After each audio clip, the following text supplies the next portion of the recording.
সরকার নিজে বলতেছে কি সুষম খাদ্য খাও বাঁচো, সুষম খাদ্য খাও বাঁচো, সুষম খাদ্য খাইতে পারলেই তো বাঁচবো। দাম যেভাবে বেড়ে গেছে,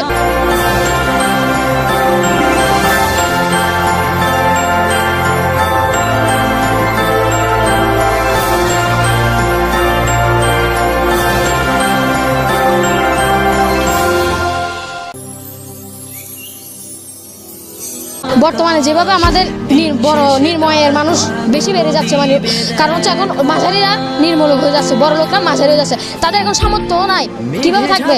কারণ জিনিসের দাম বেড়ে গেছে। এখন চালের কেজি মানে 300 টাকা করে দিচ্ছে, মানে ওগুলো কি ভালো? তেমনভাবে খাতার দাম, বইয়ের দাম, পেন্সিলের দাম ওগুলো দিন দিন বাড়ে যাচ্ছে। একটা 10 টাকা কলম 12 টাকা করে দেওয়া হচ্ছে, তাতে আমাদের স্টুডেন্টদের লিখতে অসুবিধা হচ্ছে। আমরা কি এগুলা মেনে নিতে পারতেছি? মানে নির্মূলকরা কিভাবে চলবে, কিভাবে চলবে? তারা কিভাবে পড়াশোনা করবে? তাদের তো গাইড কেনার টাকা নাই, তারা থাকবে কিভাবে? এখন 600 টাকা গাইড করে দিয়েছে, আগে ছিল 400 টাকা গাইড। ওগুলো কি কোনো দেখা যায়? নির্মূলকের মানুষরা আমাদের ক্লাসে কমপক্ষে 100 জনের মধ্যে 20 জন ইজিলি নির্মূলক। তারা কি করবে? তাদের তো আর উপায় নাই, তাদের গাইড কেনার উপায় নাই, পেন্সিল কেনার উপায় নাই। পরীক্ষার সময় আমার ফ্রেন্ড একটা দেখছি শুধু একটা পেন্সিল নিয়ে আর একটা কলম নিয়ে পরীক্ষা দিতে আসছে, তাদের স্কেল কেনার টাকা নাই, থাকবে কিভাবে? সবার যে দাম বাড়ে, সব কিছুর যে দাম বাড়া, গরুর মাংস কেনার দিন হয় প্রত্যেক শুক্রবার দিনে। দেখা যায় যে আগে আমরা কিনতাম কত কেজি, 5 কেজি 10 কেজি, মানুষ অলরেডি কিন্তু এখন বড় লোকরা যে মাঝারি যাচ্ছে তাদের কেনার কিন্তু সামর্থ্যটা কমে গেছে, তারা এখন কিনতেছে 1 কেজি, আধা কেজি। এখন এক পাওয়া হয়ে গেছে। নির্মূলকের মানুষরা কি করবে? তাদের তো এতটুকু দাম, এতটুকু গা, তাদের তো ইচ্ছা হয় কিছু সুষম খাবার, তাদের কি ইচ্ছা হয় না?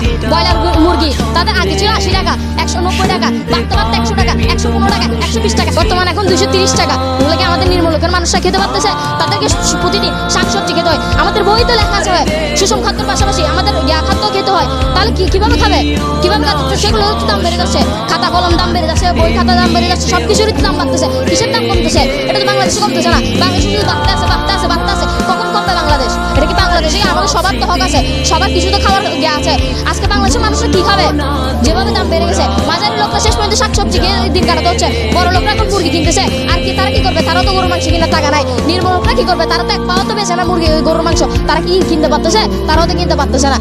কলা, আপেল ওগুলো খাওয়া প্রতিদিনই বই লেখা আছে, আমাদের নিজের কিছু না, বই তো লেখা আছে আমাদের। যেমন ইংলিশ বইয়ে লেখা আছে ফুড অ্যান্ড নিউট্রিশন, ওগুলোতে ফুড ফর যা আছে সব।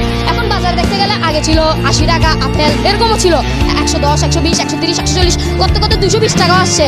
এখন কিভাবে হবে? এখন প্রতি কেজি 300 টাকা আপেল, এখন তারা খেতে পারতেছে?